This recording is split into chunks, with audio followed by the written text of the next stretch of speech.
mengembalikan energi melawan korupsi.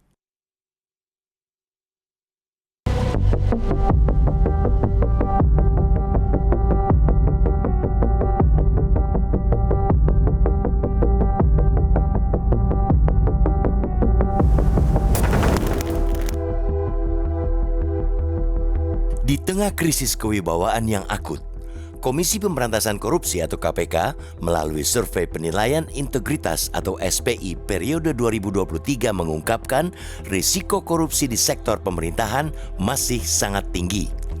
Sebanyak 197 lembaga publik di level pusat dan daerah masuk dalam kategori sangat rentan. 221 lembaga masuk kategori rentan. 129 masuk kategori waspada dan 82 lembaga dalam kategori waspada. Dengan total dari 629 lembaga publik yang disurvei dan hanya 82 yang masuk kategori terjaga, berarti hanya 13% lembaga yang masuk kategori berintegritas. Hal itu kemudian ditambah pada periode tersebut. KPK menetapkan 9 orang kepala kementerian dan daerah sebagai tersangka, termasuk 2 orang menteri atau wakil menteri, 1 orang gubernur, 5 orang bupati atau wali kota, dan 1 kepala lembaga. Walaupun demikian, hingga saat ini KPK belum mau mengungkapkan detail hasil SPI 2023 tersebut, termasuk perbandingan dengan tahun sebelumnya. Namun sebagai gambaran, berdasarkan data yang dirilis Pusat Pelaporan dan Analisis Transaksi Keuangan atau PPATK, sebanyak 36,81% dana proyek strategis nasional atau PSN lari ke kantor aparat sipil negara atau ASN. Secara kasat mata, apa yang diungkapkan KPK terhadap perilaku korup lembaga publik di negara kita tidak berbeda kenyataan yang dihadapi masyarakat saat ini. Walaupun publik menyaksikan banyaknya poster zona anti korupsi di gedung lembaga pemerintahan, korupsi sepertinya menjadi bagian melekat dari birokrasi yang sulit diberantas. Apalagi kemudian salah satu menteri senior di Kabinet Indonesia Maju atau KIM sempat mengeluarkan pernyataan yang mengecam operasi tangkap tangan atau OTT KPK yang justru terkesan membiarkan praktek korup yang dilakukan aparat birokrasi. Hal ini semakin menunjukkan bahwa korupsi yang berdampak pada rendahnya kualitas layanan publik dan merugikan masyarakat semakin sulit ditangani.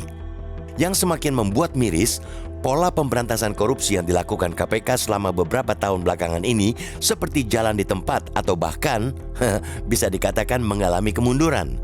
Jargon KPK bahwa lembaga ini mengutamakan pencegahan ketimbang penindakan ternyata tidak mengurangi hasrat para koruptor untuk melakukan tindakan tercela tersebut.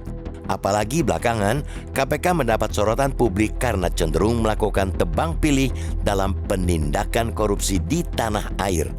Belum lagi kemudian muncul berbagai tuduhan pelanggaran pidana dan etika yang terjadi di KPK yang menimpa pegawai dan pimpinannya yang semakin meruntuhkan kepercayaan publik.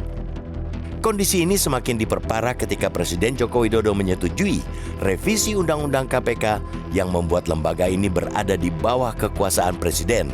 Akibatnya, masyarakat sipil dan aktivis anti rasuah seperti semakin kehilangan harapan melihat situasi pemberantasan korupsi di negara ini.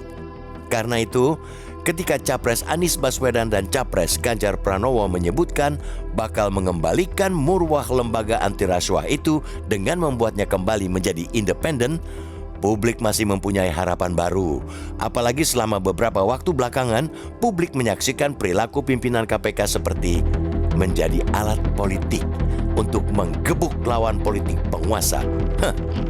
Dengan membuat KPK lebih independen, lembaga ini tentu bisa lebih bebas untuk menindak siapapun tersangka koruptor tanpa pandang bulu, termasuk tanpa harus berpikir panjang apakah yang mesti ditekuk itu elit penguasa maupun kawan atau saudaranya.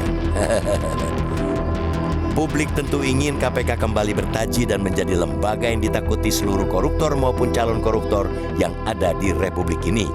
Termasuk para birokrat korup yang saat ini berkeliaran di lembaga publik yang disurvei KPK tersebut. KPK memang berhak menyebut hanya 13% lembaga pemerintah yang handal dari godaan korupsi. Tapi jangan-jangan KPK tidak termasuk di dalamnya.